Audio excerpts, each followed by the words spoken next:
నమస్కారం. మన వానికి స్వాగతం. ఈరోజు వార్తలలోని ముఖ్యాంశాలు. ఘనంగా ప్రారంభమైన దానమ్మ ఉత్సవాలు. బిక్కవోలు మండలం కొంకుదురు గ్రామంలో కుమ్మరివీధిలో వెలసిన దానమ్మ తల్లి ఉత్సవం గురువారం ఘనంగా ప్రారంభమైనది.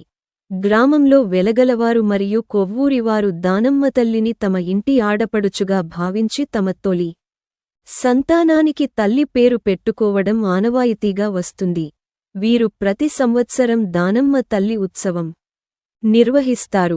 అందులో భాగంగా గురువారం వీరు పంబరిపాటలతో మేలుకొలిపి గరగనృత్యాలతో గ్రామమంతా ఊరేగింపు జరిపారు.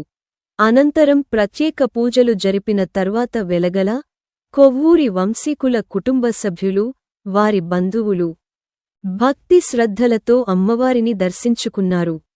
కొంకుదురు గ్రామంలో కుమ్మరివీధి వంటి వెలిసిన వెలగల వారి కొవ్వూరు వారి వెలవెలిపోయిన శ్రీ దానంతల్లి అమ్మవారి సంబరం జాతర మహోత్సవం ప్రతి సంవత్సరము సంక్రాంతి పండగ సందర్భంగా 4వ పండుగ అయిన కనుమ పండుగ రోజున అత్యంత వైభవంగా జరగబడును.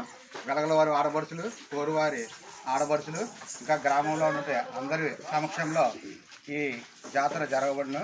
సుమారు 275 సంవత్సరాల క్రితం వెలగల అచ్చయ్య అని ఒక అచ్చిరెడ్డి అనే వారి వ్యవసాయ పనుల నిమిత్తం చేయకుండా అక్కడ అమ్మవారు ఆయనకి దొరకగా అప్పటి నుంచి ఇక్కడ కుమ్మరివీధిని ప్రదర్శించి వెలగల వారు, కొవ్వూరు వారి వంశీకులు వీళ్ళ సమక్షంలో ప్రతి సంవత్సరం దసరా మహోత్సవములు, అలాగే సంక్రాంతికి జాతర మహోత్సవములు అన్నీ జరపబడి, అలాగే ప్రతి నెల పౌర్ణమికి లలితా పారాయణము ఇలాగ చాలా కార్యక్రమాలు చేస్తూ మన వెలగల శ్రీనివాసరెడ్డి గారి ఆధ్వర్యంలో ఆలయంని అభివృద్ధి చెందించి ప్రతి సంవత్సరం కార్యక్రమాలు ఆయన సమక్షంలో జరుపుతూ ఇలాగ అన్నదాన కార్యక్రమము ప్రతి కార్యక్రమం జరపబడుతుంది.